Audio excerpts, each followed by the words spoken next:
नमस्कार साथियों। आज की एजुकेशन और जो पहले की एजुकेशन थी और आज से 5-10 साल पहले अगर बच्चों को पूछा जाता था कि शिक्षा का उद्देश्य क्या है, तो आमतौर पर यही बात आती थी कि अच्छा इंसान बनना है, उसके लिए शिक्षा ज़रूरी है। तो अच्छा इंसान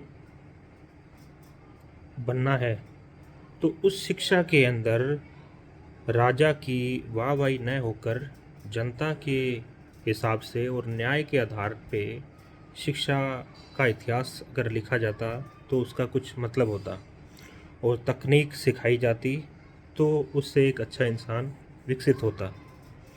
अगर हम क्लर्कों के देश की बात कर रहे हैं, उसके निर्माण की योजना चल रही है, तो उसमें राजा कोई ना कोई होगा ही, स्वाभाविक सी बात है। लेकिन तकनीक और उसका विकास है जो कि एक समय के बाद में आज़ादी देने की दिशा में एक अहम मील का पत्थर साबित हो सकता है।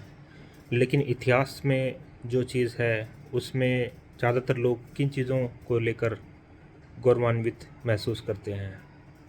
जो भी बड़े किले हैं, जैसे जहाँ लोग जाकर फ़ोटो खिंचवाते हैं, वो हमारे जो आम जनता है उसके ऊपर जो एक्सप्लॉयटेशन हुआ, उसका जो इतिहास पढ़ाया जाना था कि हाँ, ये इतने लोगों के द्वारा काम किया गया, ये उनका हक था। और एक राजा है, उसने ऐसी परिस्थिति बनाई और उसके बाद में उनसे काम करवाया गया और फिर ये किला खड़ा हुआ।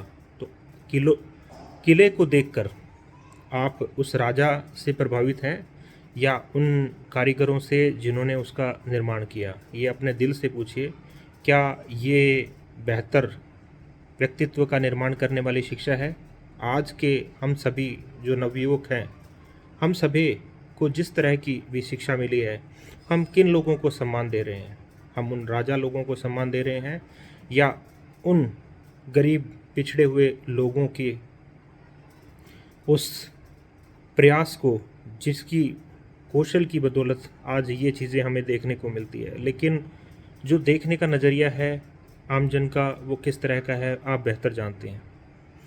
अब हम इसको थोड़ा डिटेल में अगर देखें तो जो हमारी सभ्यता है उसके अंदर जैसे स्त्री और पुरुष में भेद और उनकी हाइट्स है, पोषण किस तरह से उनको मिला है, वहाँ से वो चीज़ें देखने को मिलती है कि हम किन लोगों को ज़्यादा सम्मान की नज़रिए से देखते हैं। जिनके कद काठी ज़्यादा अच्छे हैं, रंग के जो ज़्यादा अच्छे हैं, सुडौल हैं, वो कैसे हो सकता है कोई इंसान जब उसको बेहतर खाने पीने और रहने की एक व्यवस्था दी जाए।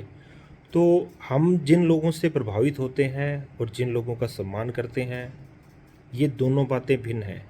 शरीर के ऊपर जो बनाए जाने वाले ज़्यादातर मजाक हैं, वो किस तरह की शिक्षा का निर्माण दिखाते हैं और हमने ये इस तरह की शिक्षा ली है एक क्लर्कों के देश में जो कि बिल्कुल स्थापित हो चुका है। और इसमें राजा लोग जो कि पहले कोई और थे, आज कोई और हैं, परसों कोई और होंगे, लेकिन व्यवस्था जो कि एक स्थायी चलन में आ चुकी है और उस व्यवस्था को कोई खतरा ना हो, तो संरचना इस तरह से है कि सब लोग अपने लाभ को लेकर जकड़े हुए हैं उस व्यवस्था को, और जब तक वो लोग अपने लाभ को छोड़ते नहीं हैं तब तक वो व्यवस्था स्थायी है।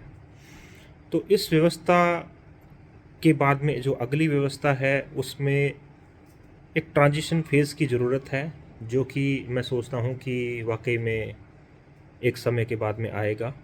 तो देखना ये है कि क्रांति कब तक हो पाती है और इस क्रांति के जो भी जनक है, जिनके ऊपर अन्याय होता है और कौन उनके लिए न्याय की बात करता है, किसे इतनी ज़्यादा पीड़ा होती है, तो आम जन को तो किस तरह से दबाया जाता है और उनके हक की बात किस तरह से सुनी जाती है, वो आप ज़्यादा बेहतर तरीके से देख पा रहे हो। तो अब इस व्यवस्था में होगा क्या, देखना ये रहेगा। और हम हमारे इस चैनल पे आगे भी इस तरह की बातें करते रहेंगे। और एक जो बीज है वो कहाँ से फूटने वाला है उसकी कहाँ पर एक आस बाकी है, उसके बारे में हम बात करेंगे। तब तक के लिए